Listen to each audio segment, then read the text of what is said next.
Ginanap na egg and spoon race sa Mexico nagkamit ng Guinness World Record.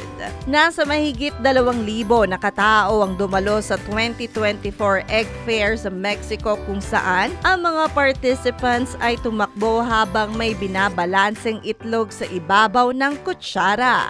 Ayon sa organizer na Tepatitlan Poultry Farmers Association sa Jalisco, nasa 2,700 na estudyante ang nakipagkarera sa layong 100 meters.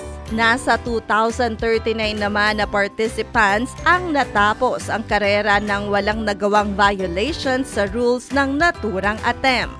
Dahil dito ay natalo ng Tepatitlan Poultry Farmers Association ang dating record holder sa London na mayroon lamang 1,400 participants. Hi! Ito po si DJ Claire ng Radyo Natin Nationwide.